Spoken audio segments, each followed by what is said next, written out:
అనంతపురం జిల్లాలో ఎండలు దంచి కొడుతున్నాయి. బయటికి వెళ్లలేక ఇంట్లో ఉక్కపోతకు తట్టుకోలేక జనాలు తల్లడిల్లుతున్నారు.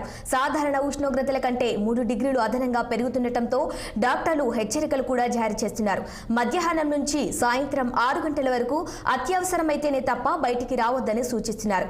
ఇక అనంతపురంలో ఎండ తీవ్రతకు జనాల ఇబ్బందులపై మరింత సమాచారం మా ప్రతినిధి రసూల్ అందిస్తారు. అనంతపురం జిల్లా వ్యాప్తంగా ఎండలు మానేస్తున్నాయి.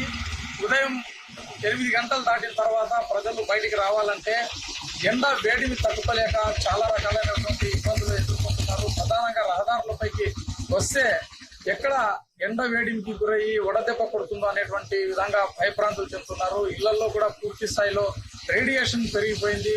ఇళ్లలో ఉన్నటువంటి వస్తువులు కూడా వేడెక్కిపోతున్నటువంటి పరిస్థితి. ప్రస్తుతం అనంతపురం జిల్లాలో ఎండలు ఎలా ఉన్నాయి, ఏ విధంగా ప్రజలు ఇబ్బంది పడుతున్నారు అనేటువంటి విషయాలు తెలుసుకునేందుకు మంచంతా అనంతపురం నగరవాసులు ఉన్నారు. చెప్పండి, అనంతపురం జిల్లాలో ఎండలు దాదాపుగా గతంలో ఏదో 39-38 డిగ్రీలు అంటే ఏదో ప్రజలు దాన్ని భరించేటువంటి పరిస్థితి.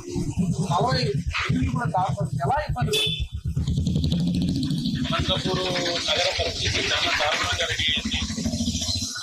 ఇక్కడే కానీ పేదలు బయటకు వస్తే కనీసం తాగడానికి నీటి వసతి కానీ ఇక్కడ లేదు. అనంతపురం కరువు జిల్లాలో ఈ ఎండలు చూస్తూ ఉంటే భారీగా ఉన్నాయి. వడదెబ్బ కొట్టి ఎంతో మంది ప్రాణాలు పోతున్నాయి.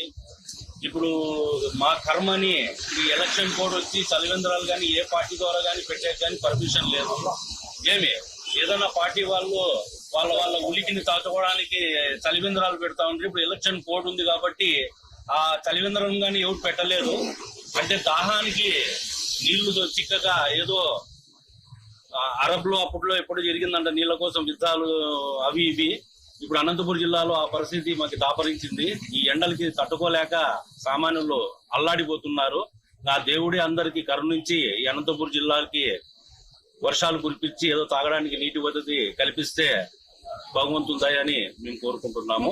మళ్ళీ ఎండ వేడి నుంచి భరించడానికి ఎట్లాంటి అరేంజ్మెంట్స్ చేసుకుంటున్నారు ప్రజలు? ఎట్లా ఏంటి ప్రజలు అరేంజ్మెంట్ చేసుకుంటున్నారంటే ఉన్నవాళ్ళు ఇంట్లో కూలర్లు ఏసీల్లో ఉన్నారు, లేని వారు వచ్చేసి ఫ్యాన్లలో ఉన్నారు. ఆ ఫ్యాన్లలో ఈ రేడియేషన్ కి ఇంకా ఉడికెక్కిపోయి ప్రజలంతా హాస్పిటల్లో ఉన్నారు. అనంతపురం జిల్లాలో తీవ్రమైనటువంటి ఎండలతో ప్రజలు తీవ్రమైనటువంటి ఇబ్బందులు ఎదుర్కొంటున్నారు. కనీసం శ్రీమంతులు వాళ్ళందరూ కూడా కనీసం కూలర్లు అదే విధంగానే ఏసీలు ఏర్పాటు చేసుకునేటువంటి పరిస్థితి ఉంది. మధ్య తరగతి ప్రజలు మాత్రం తీవ్రమైనటువంటి ఇబ్బందులు ఎదుర్కొంటున్నారు. ఇలాంటి నేపథ్యంలో ప్రభుత్వమే ఎండ వేయడం నుంచి ప్రజలు కాపాడుకునేందుకు అవసరమైనటువంటి ఏర్పాట్లు కూడా చేయాలనేటువంటి విధంగా డిమాండ్ చేస్తున్నారు.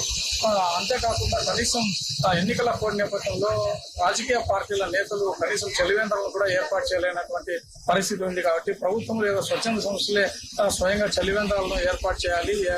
ఈ ఎండ వేడిని తట్టుకోలేక చిన్నారులు వృద్ధులు ఇవన్నీ కూడా చివరకు వడదెబ్బతో ఆసుపత్రుల్లో పాల్గొవాల్సినటువంటి పరిస్థితి ఏర్పడింది. ఆసుపత్రుల్లో కూడా కనీసమైనటువంటి మౌలిక సదుపాయాలు లేవు. ఇక ఇళ్లలో అయితే ట్యాంక్ పైన ఉన్నటువంటి నీళ్లు కూడా పూర్తిగా వేడెక్కిపోయింది. కనీసం నీళ్లు ట్యాంకర్లో ఉన్నటువంటి నీటిని కూడా వినియోగించుకోలేనటువంటి పరిస్థితులు ఉన్నాయంటే ఇక ఎండల ప్రభావం ఏ విధంగా ఉందో అనంతపురం జిల్లాలో చెప్పుకోవచ్చు. ఇక్కడ ఎందుకు పుట్టామో కర్మన అనంతపురం జిల్లాలో పుట్టడం అనేటువంటి విధంగా కూడా ప్రజలు ఆందోళన వ్యక్తం చేస్తున్నటువంటి పరిస్థితి. రసూల్ 60 అనంతపురం జిల్లా నుంచి.